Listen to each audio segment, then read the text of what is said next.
Welcome back everyone once again to another truck request video. Today we're going to take a look at the Dan 96320 and this is by your doing. Here's that comment for the nomination, nominating the Dan 96320 for a truck request. And here are all the upvotes saying that you guys wanted to see this. So thank you guys so much for that participation. The next base game truck that you would like to see, please leave a comment in the comment section and upvote the comment that you would like to see, and that will be the one we feature next on this series. Thank you guys so much. Keep hitting the like button, keep hitting the hype button too as well, and we will do that 16-hour stream if I get into the top 100 hype videos within the 7-day period. Thank you guys so much. It's been great. This is not a review, y'all. The review on the Dan is on the channel. All you have to do is go to my channel, type in Dan review, and then it will pop up for you. I've reviewed every truck in the game. So far, Season 16 trucks will be out when Season 16 comes out, so don't worry, those are coming. So this is just a overview of how I use this vehicle, kind of breaking this down in an informal fashion, and then basically driving around and giving my thoughts more on how I feel it stacks up here in 2025, 2026, moving on here with the Year 5 Pass. So with that being said, let's get started here on the garage tour. The Dan 96320 has an engine shared with the 605R and also, I believe, 10 or 11 other vehicles. I think it might be up to 10 vehicles or more that have this engine set in it. It is a 260,000 torque engine, and it gives the Dan a very good power to weight. So it actually gives it the 6th highest power to weight in its class. Now, in reference, I'm just going to break this down for you. There's 3 trucks that shouldn't be in that class that actually are much higher power to weight than the Dan. That is the Western Star 1424, the Western Star 1430, and also the Western Star 49X. Those arguably should be in the heavy duty class. Next, there's 2 others that top this, which are the Tatra T813 and the Tatra Force, which are both lighter than this vehicle. They share the same engine as this vehicle, so they have higher power to weight than this vehicle. Both are notably good haulers, I'll say that. So the Dan 96320 has a lot of power to weight, meaning that it doesn't use a lot of fuel because it has so much power to move itself and also to move cargo. Coupled with the advanced special gearbox having a 0% all-wheel drive penalty, or you can use the special gearbox as well. Both of these options are going to be great for you. Please do not use the fine tune. There's no reason to use a 60% all-wheel drive penalty, then use a 0% all-wheel drive penalty. So that's my logic. I think it's pretty simple. Suspension, I'm going to talk a little bit extensively about this. The Dan is one of the vehicles that have a independent suspension. When you watch it on stream here or even on the video later, you'll see that its suspension is acting independently. And there's a few vehicles in the game. There's probably more now that have it, but a couple off the top of my head are the Kolobs, the Tatran, and then also the Dan are the base game vehicles that have this independent suspension. It is very nice. It handles terrain well. Independent suspensions allow the vehicle to go over terrain and maintain its balance. It's a wonderful thing. So that is a great thing about its suspension. The active suspension here gets the Dan out of the mud, essentially, because the mapping on the Dan is probably some of the most realistic mapping I've seen. And it's not that favorable, to be quite honest. It is a base game truck. They mapped it pretty well how you see things here on the screen, with the exception of some little parts that they left out. So pretty much where you see metal, there is, yeah, I would say there's pretty much a mapping there. I could go into other details and show you this, but I think that would take a little bit more time. So we'll kind of not do that. If you'd like to see that on stream, I can pull those up for you. Now, something notable to say about the Dan is when you look at it, it has a massive front overhang. You can't get around this. And the significance of this being a huge downside is essentially the vehicle's weight is actually so far forward that its one center of gravity is around here in its fuel tank, like right around here, down here in its truck. And then the other is in its cab right around here. But most of its weight is actually like here. So that is all the weights that I've seen on the center of gravity when I look at the actual truck in the files. And this is literally where they're placed. There's no weight mapped back here that I've seen whenever it pulls up center of gravity. So it's very much so weighted toward its front end, which is a good thing. And it's also a bad thing. A good thing because the counter to that, as I referenced in my actual review of this truck, is just loading up its rear axles. So now that's the move. That's what I'll always do. But the bad thing is it buries its front face in terrain a lot if it doesn't have weight on its aft axles. Now, when you have weight on your aft axles, in coordination with having the active suspension deployed and actually raised, you get your front end out of the terrain and also from slamming your nose into terrain. This has helped tremendously. The active suspension, in my opinion, might be one of the best upgrades of Season 6, other than the dairy getting its new engine. I'll say that. Moving forward here, for tires, I think this is very simple. It's either the off-road single narrows or the fatty jaddies. The fatty jaddies are going to give you a little bit more of a wide tire to not sink into the terrain as much. This could be helpful for carrying heavy loads and not necessarily sinking down to your frame because the vehicle itself doesn't have a great ground clearance. So this could help you in some ways. You'll see me use these sometimes actually. And it also provides more lateral stability as well. If you're going to use the multi-purpose add-on, this could be a thing. You will still get great performance with these off-road tires. I do still use these. On the video later, I think you might see a little clip of me using these. Now, moving on to the these tires here, which I don't even know why they're in the game, to be quite fair. The MHS ones essentially are a single narrow mud tire. There's no reason to use those over a OHS2 because the OHS2 outright beat these in every scenario. So, and the MHS ones are the same codes and the same width as all these options. All that's changed is the aesthetics here. So these are not a good pick, to be quite fair. I would say it's either a JAT of your choosing or a JAT MHS of your choosing or an OHS of your choosing. Pretty simple. All these are going to work for you really well with good driving techniques. It also has chains, by the way.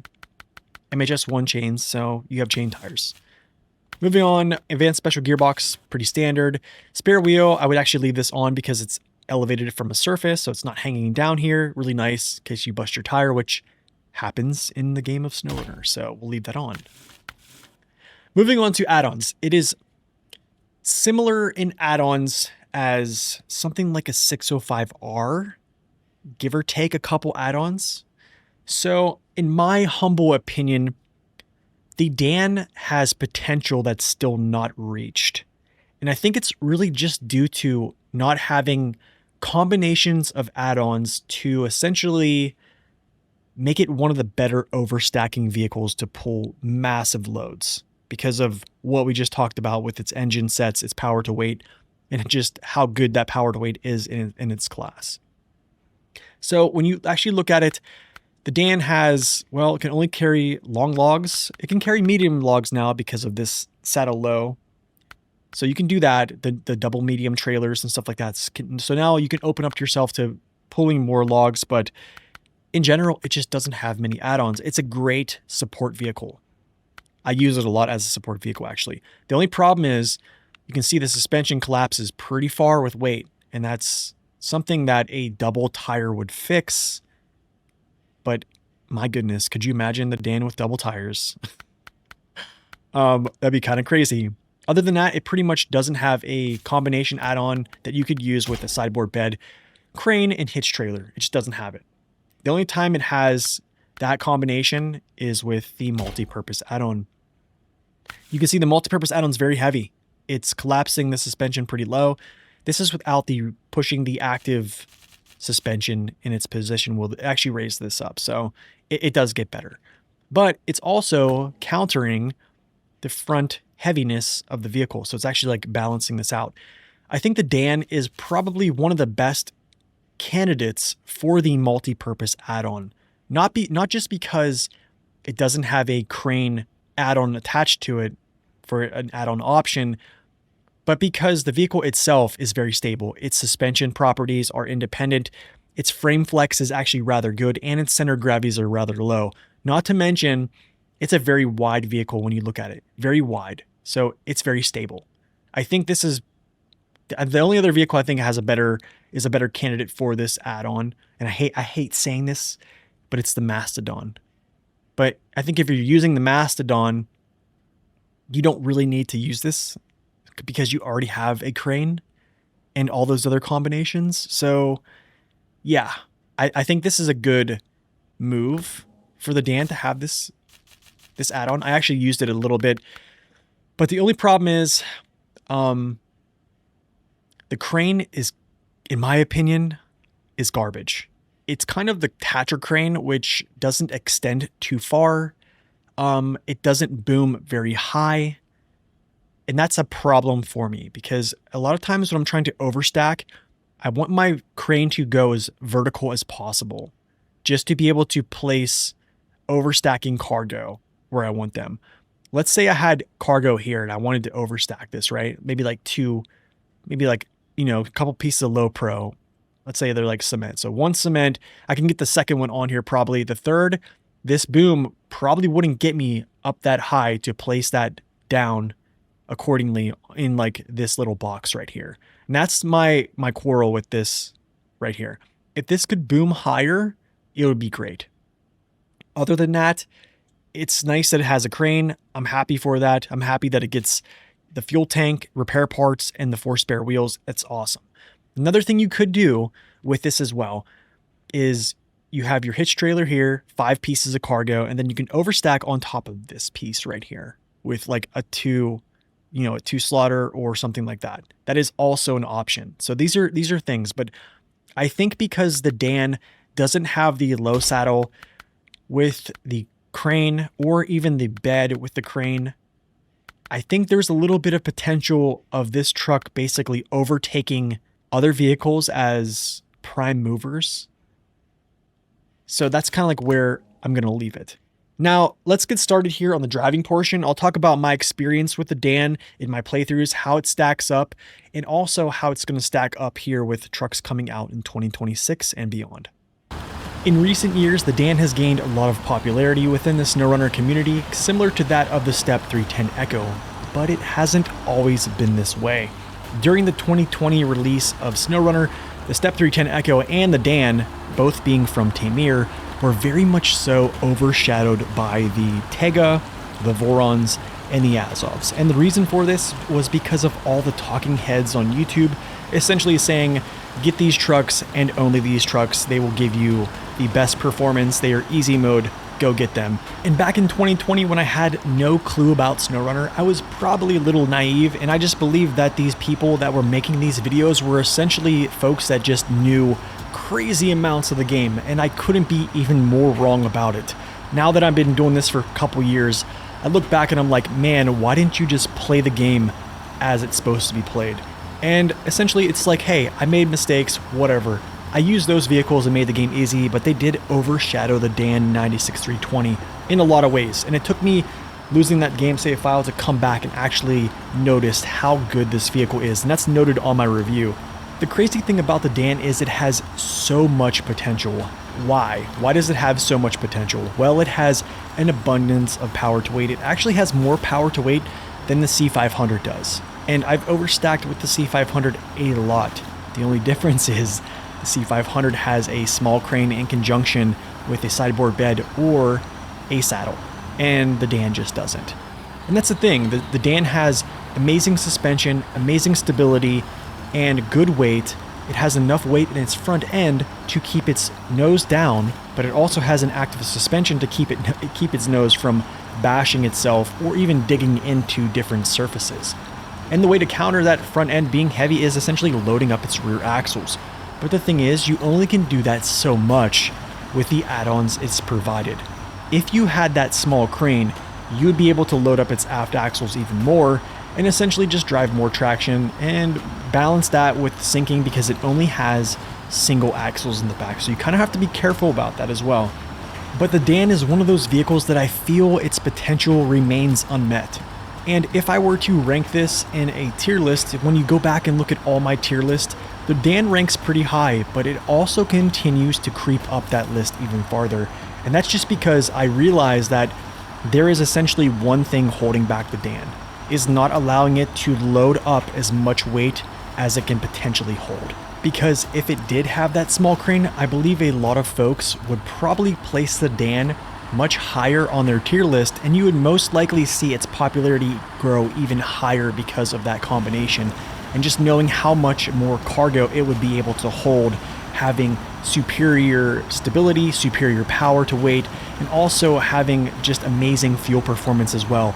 Those three things are absolutely incredible when you come to a saddle hauler or even hauling on frame. So how does the Dan stack up against vehicles in its class from 2020 up until 2025 and also extending into the year 5 pass in 2026?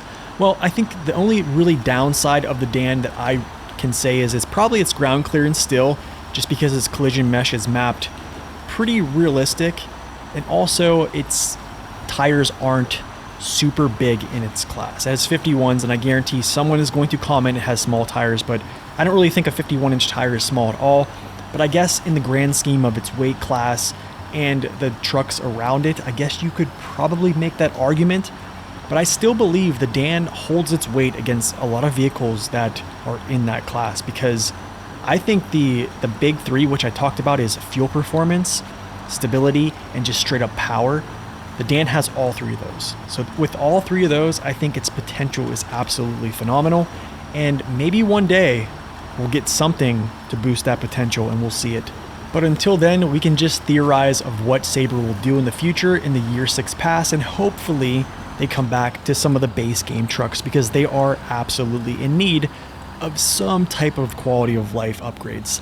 So anyways, guys, that is all for today. Please hit that like button, hit that hype button, and also comment on what base game truck you want to see next in the series, and the most upvoted will be the one we feature next on this truck request series. I really hope you've enjoyed the video and potentially learned a few things along the way as well. Until next time, y'all, God bless and stay upright.